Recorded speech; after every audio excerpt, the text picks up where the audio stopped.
So one of my favorite movies is Moneyball with Jonah Hill and Brad Pitt. And if you haven't seen the movie, I highly recommend it.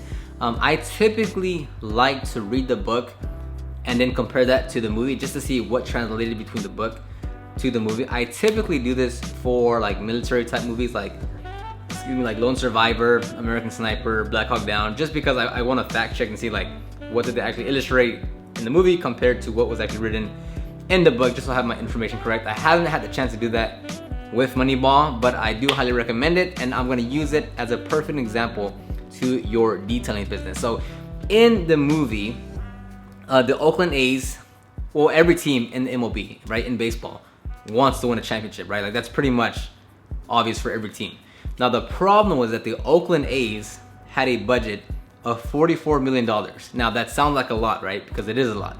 But comparing that to the New York Yankees at the time, where they had a $125 million budget, they were just, financially, they were not in the same range.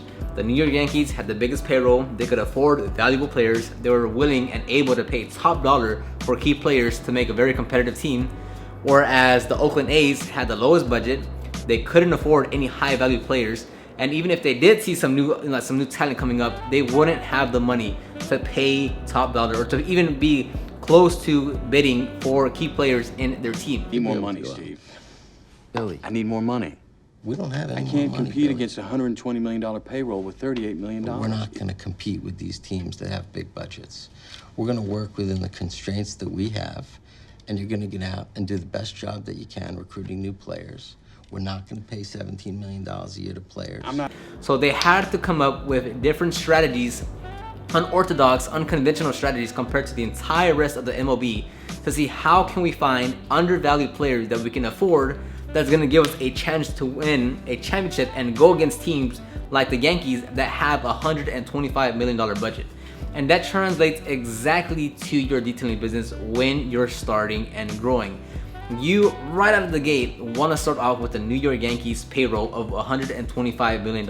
You want to be able to purchase the best equipment, the best looking t-shirts, the best looking website, the best looking logo, and you want to spend all this money up front because you want to be competitive. But the reality of it is 99.98% of you guys are gonna start off with the Oakland A's budget. A very small, but of course 44 million, it is a lot, but comparing that to the rest of the MLB, they were, I believe, like the lowest of low salary in the MLB at the time. I highly recommend you watch the movie. It's a great movie. I've watched like 10 times already. So with you guys is that you have to be realistic. If you can't, most of you guys are out the gate want to buy the Rupes, the Greek Garage, the high ticket price, right? 300, 400, 500 bucks, 600 buck machines because it looks sexy, it's sleek, it's the new thing, it's a long throw, 15 millimeter, 21 millimeter, and you want to, be professional and really act, really show the people that you invest in high quality tools. But in reality, you can probably just start off with this $150 machine. And if you can't start off with this, maybe you can only start off with the $60 polisher from Harbor Freight. So even if, you have to be able to start off with what you can actually afford. Most of you are gonna have to start off with this, and this is perfectly fine. It's called progress. It's called you're not gonna stay there forever. So if all you can start off with is this polisher that's $150 or the Harbor Freight polisher that's $60, you have to find the value in the things that you can afford. You can't just say every single time that you want to purchase something that you have to get the best top of the line expensive equipment on the market, because you're literally gonna drown yourself in either debt or you're not even gonna have enough money to actually start anything. Another example is that let's say you want a gas pressure washer. It's gonna cost like $3,000. That's way too much. Let's be a little more reasonable. Let's say like 400 bucks. Maybe you can't afford it. Look, this is a friend. He let me borrow it. John, not that you watch my videos. What's up? This is a Works Hydro Shot, battery powered. I guess you could almost call it a pressure washer. I think it costs like $150. I could be wrong, but I think it's around $150. If you could just start off with this, that's fine. That's where you have to start. You have to find the things that you can afford and make the best out of them. The Oakland A's, they look high and low for players that were undervalued by the market just because they couldn't afford valuable players that were at like just, you know, obvious talent that everyone wanted to acquire. They had to look everywhere to see who can we get, what pitcher, who can we get that's actually gonna let us be competitive while still being in our budget. At that time with the Oakland A's, I mean, everyone in the, per the movie, of course, I haven't read the book yet. Per the movie, everyone was saying if they're gonna fail, what are they doing? They have no idea, they've lost their mind, it's not gonna work. How can they even think this is gonna work out? It's the same thing with your business. If you can only afford what you can afford and it's not the best thing on the market, that's fine. You're gonna start off small. Maybe 6 months, maybe 3 months, maybe a year later, you'll be able to purchase the thing that you actually want.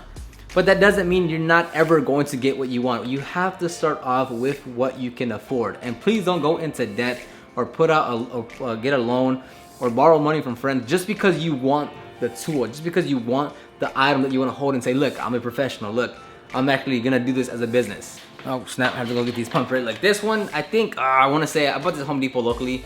I think it was like 14 bucks, I think. Great, it's a 60-ounce pump sprayer. I did like at least, I think I did like 15 vehicles with this one before it crapped out.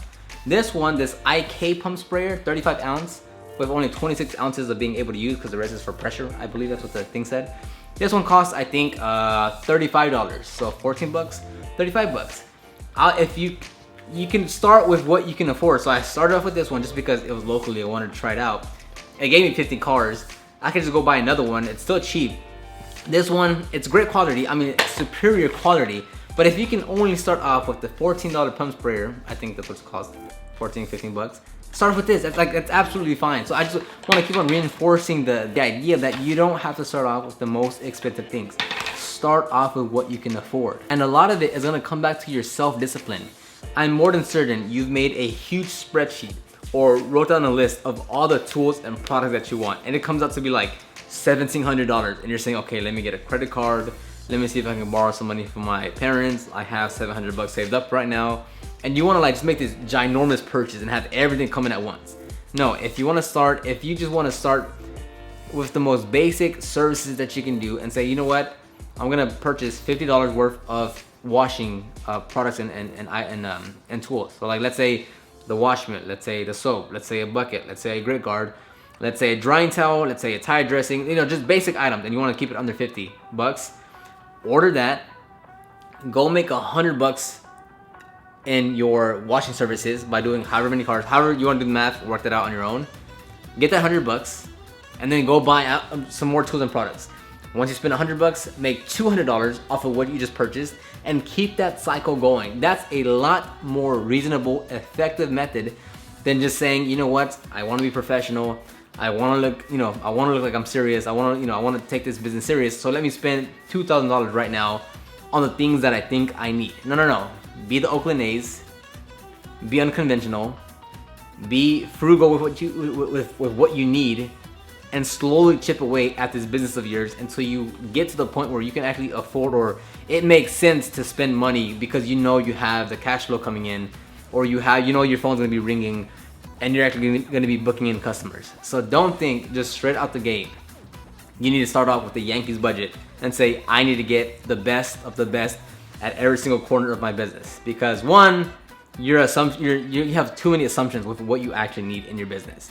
Two, the reality of it is that you're not going to use 80% of what you purchase if you're just starting off. You're not going to use every single last thing that you purchase. So better to save your money, don't go in debt, and actually use what you purchase by not spending everything all up front. Hopefully this video helped. Let me know your comments, thoughts, questions, feedback in the comment section down below. Make sure you watch Moneyball. I highly recommend the movie. I've watched like 10 times already. Just big fan of the movie. Let me know your thoughts, and I will see you on the next one.